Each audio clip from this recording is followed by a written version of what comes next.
Years ago, I broke up with a good person. And the reason why I broke up with him is because it was not the right match. And I was profoundly settling by staying with him.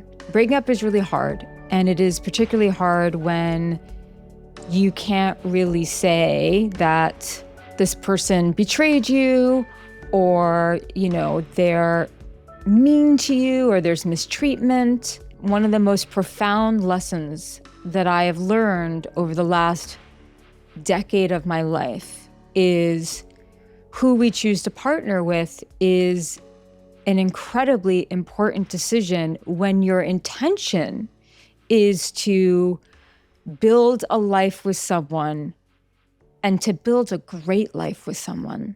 And when I was with this person, there were things that we were actually compatible in a few ways. We had some similar values. We had some similarities in terms of how we viewed the world. He was good looking. He was incredibly intelligent. And so when you think about this, someone's good looking, they're intelligent, you share some of the same values, you have some compatibilities. Why would you end a relationship with that person? Because it takes more than just that.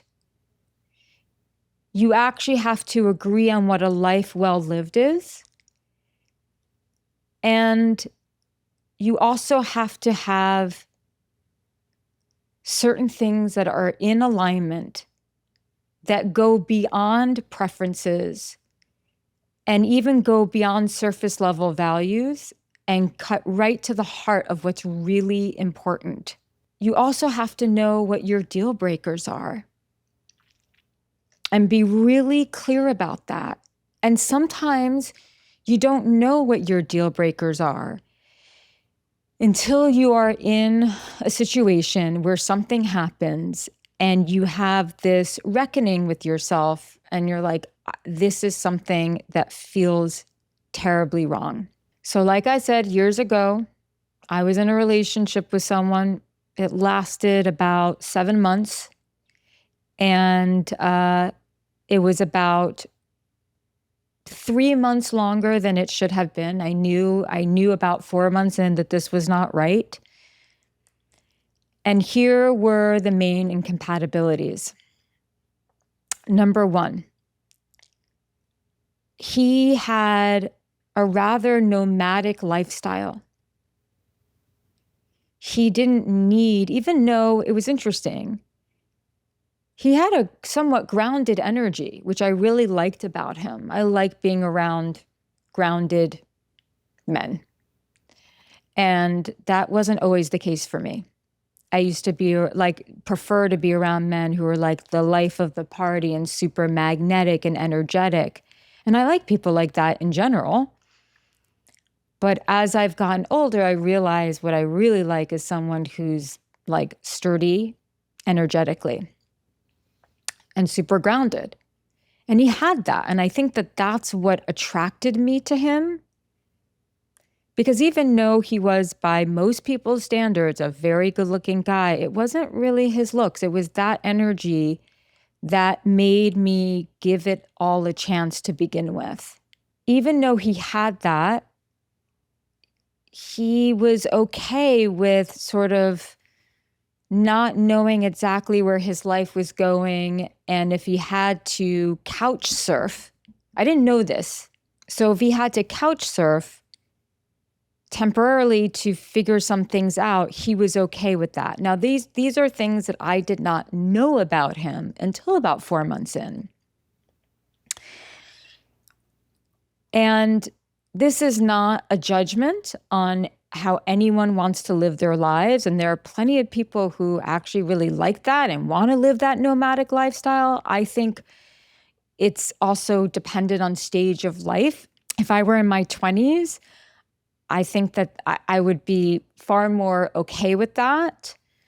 I also think that a lot of people in their 20s, and I see this a lot with younger women in their early 20s, mid 20s, especially those who date men, where they have this expectation that the guy that she's going to be with should have his life all figured out at like 27 or younger.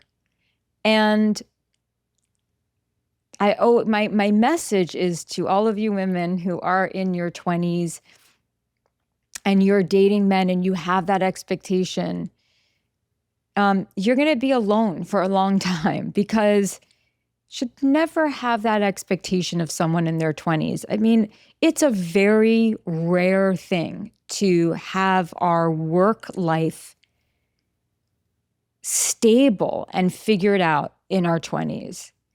And instead, you want to meet someone who has the goal to have that, who's working towards that. And be the person, be for each other, the people in each other's lives that are like championing each other to really become who you're meant to be career-wise, and the work that you're meant to do, and who you're meant to be overall, but I'm speaking more specifically to work. But at the stage of life that I was in, when I met this person, stability is something that should already be there in my book. And he didn't have that. He was like super unstable in that way. And it was kind of like a head trip for me, because he was so responsible and grounded in other ways. But this was something that he just didn't have a hold of. And I think part of that was maybe cultural. I think part of that was his upbringing. He was raised, he was very privileged in the way that he was raised. And I don't know. I mean, again, I don't want to judge him. This isn't about judgment. I don't know what was going on for him. And the thing is, if you're in this situation, you don't have to judge the other person, because it doesn't say anything about who they are in terms of their value. But it just wasn't the life that I wanted to co-create with someone. So there was like a very, very big deal breaker there, which is, if I'm going to commit to someone, we have to be in alignment of the kind of lifestyle we want to have. This episode is sponsored by BetterHelp. We've all done it before, turning to our hairdresser or like a random stranger, or just like, a friend for life advice. And as fun and as important sometimes it is to talk about everyday topics, when you're looking for help about anxiety, depression, or other clinical issues, as well-meaning and intentioned as they all are, they may not have all the right answers for you. Instead, get guidance from a licensed therapist online with BetterHelp. BetterHelp has been helping people find their match for over 10 years and have a 4.9 rating out of 1.7 million client session reviews. Sometimes you don't have to be going through something traumatic to speak to a therapist. Sometimes it's just speaking to someone to get all the noise that's in your head out, and to have someone help you come up with a action plan to organize your life better. As the largest online therapy provider in the world, BetterHelp can provide access to mental health professionals with a diverse variety of expertise. Find the one with BetterHelp. Our listeners get 10% off their first month at betterhelp.com/onlove.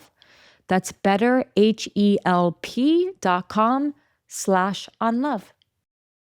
So that was number one. Number two, I didn't particularly love spending time with him. And I can't entirely put my finger on it. I think it was just a personality thing. I just didn't have that much fun with him. I think that I have a very particular sense of humor. I don't think he totally got it. I didn't get his sense of humor.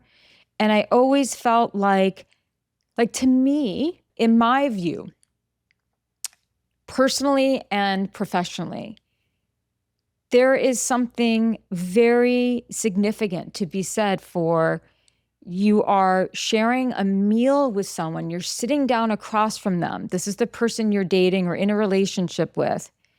You should feel content and you should feel like you're enjoying yourself. It doesn't have to be like ecstatic joy all the time, but you enjoy spending time together. Every couple I know who I would regard as a healthy couple, they love spending time with each other. It doesn't mean that they spend every waking moment together, but they really truly enjoy each other's company because underneath the trust, underneath the love, there's friendship.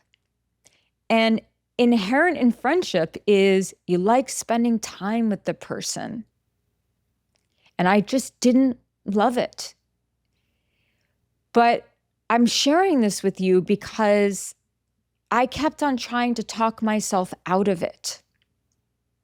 And this is what we do because we think, oh, well, this is a good person. And maybe, you're afraid that you can't do any better or you're going to be alone, whatever it is. And so you talk yourself out of it. And I just did not enjoy it. And I really, truly believe that he probably didn't fully enjoy his time with me either, because there was just a disconnect there. So there's one more thing that happened that was the straw that broke the camel's back.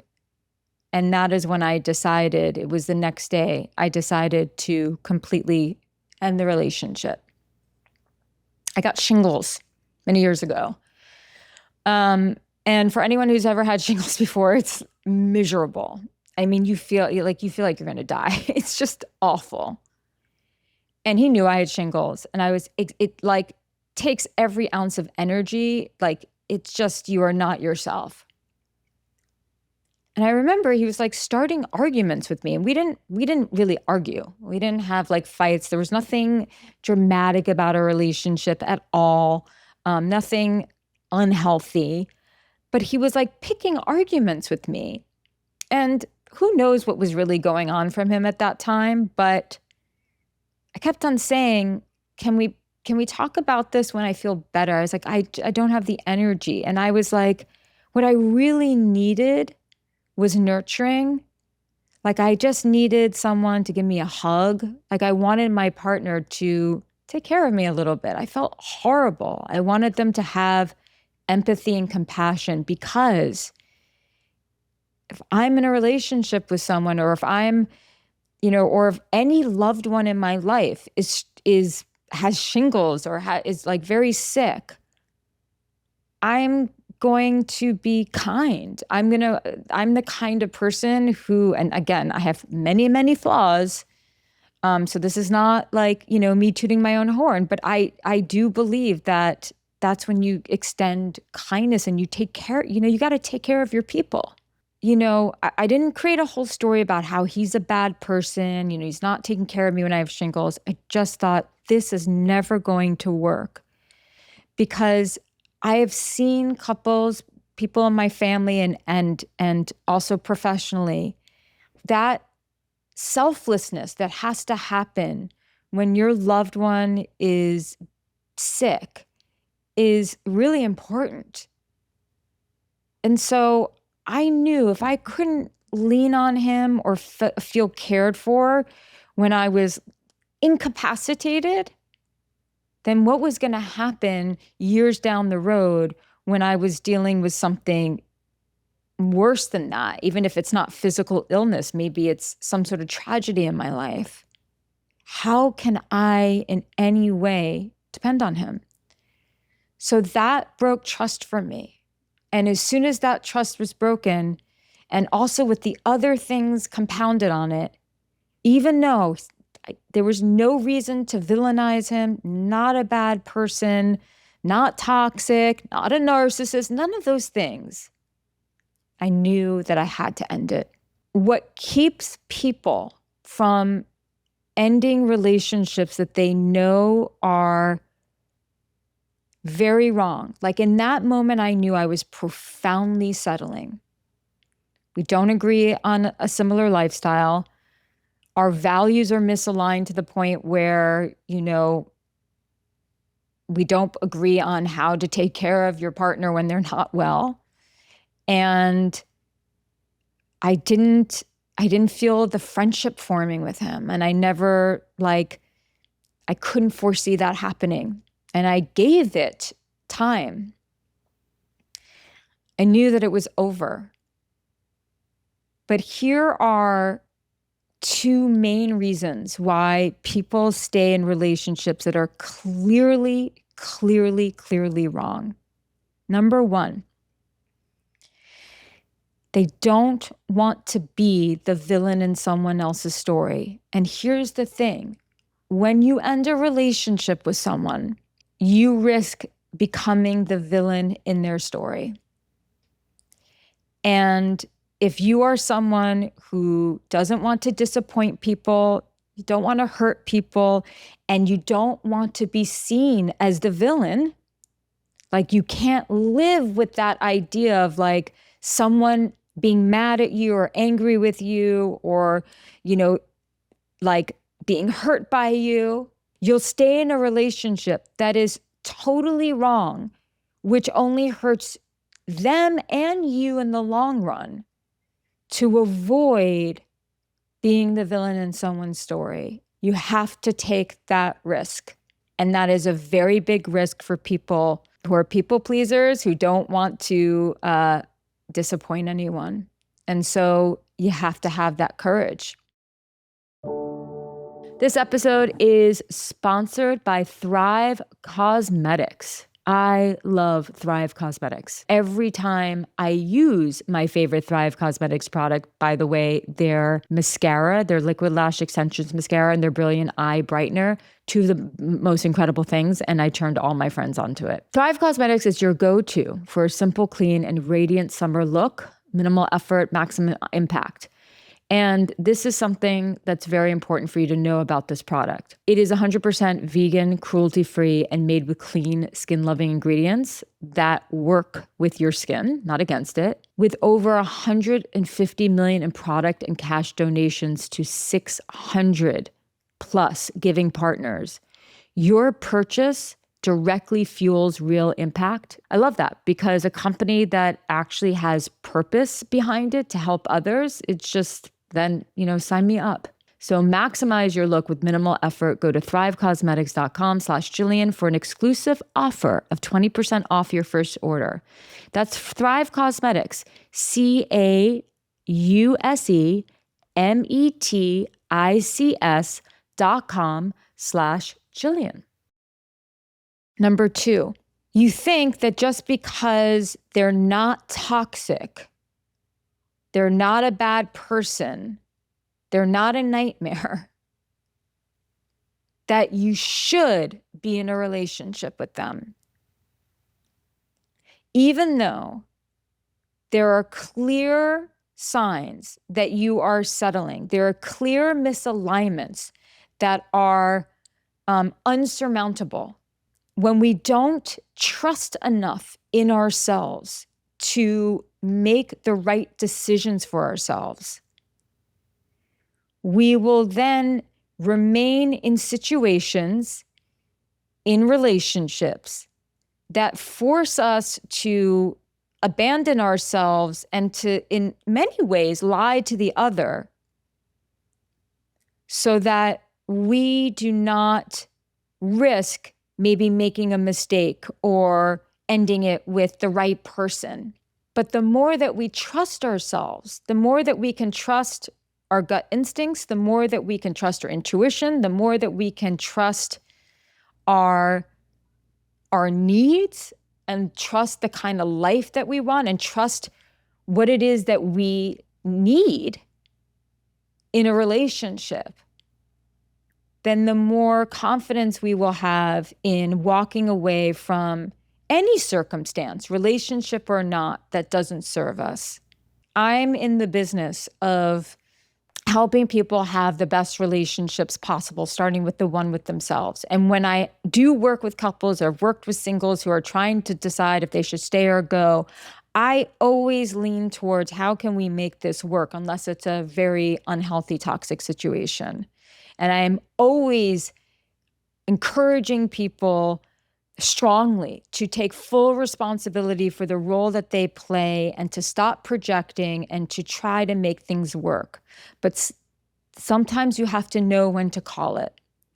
And sometimes you have to really know yourself and know what is intolerable to you and know the kind of life that you want to live. Give yourself permission to form relationships with others that feel nurturing and nourishing to your mind, body, and soul.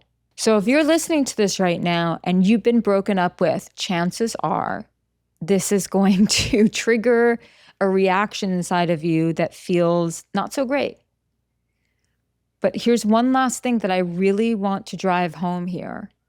I really believe, no, I know with certainty, as much as this person wasn't the right match for me, I was not the right match for him. He deserves to be with a woman who's going to enjoy being with him and who's going to love him.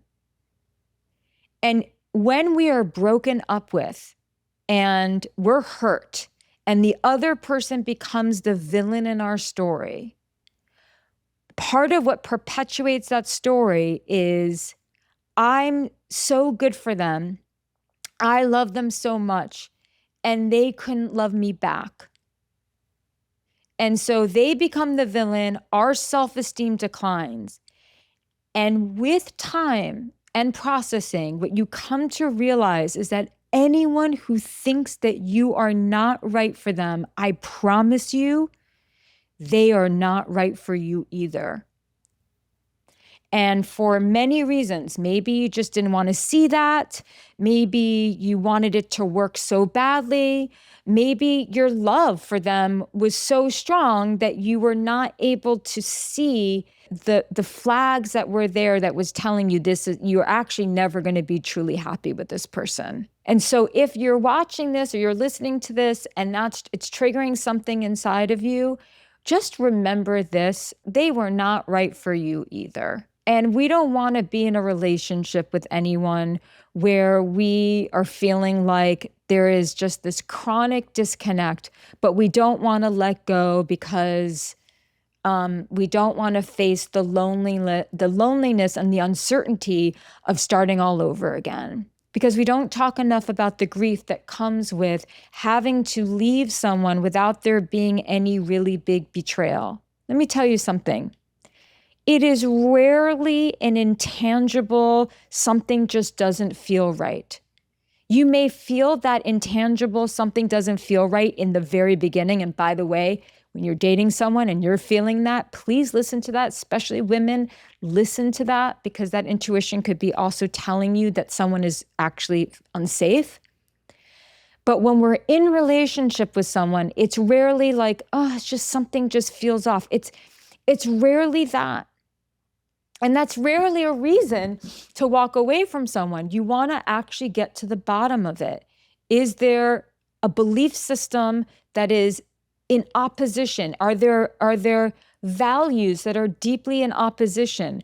Are you actually not cared for in the way that you deserve to be cared for? Maybe it's not like outright abuse. Maybe it's not outright toxicity, but you're not really being loved in the way that you need to be loved and in the way that you are committed to loving another. Instead of telling yourself, I don't know, it's just a feeling, get out a piece of paper and a pen and write down the things that are really bugging you, the things that really feel off.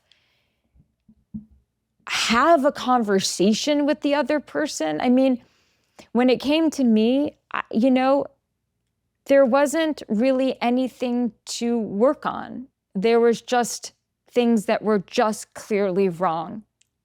And the only thing that I would have done differently was not wait the 7 months, but when I knew at 4 months that something was wrong, and then I had to wait for the shingles thing to really again, be the thing that made me be like, nope, draw the line in the sand, not another moment. Sometimes we need that. It really does help to write it down. It really does help if you want to communicate it with the other person. So it's not just like, I don't know, just something feels off. It's something more than that.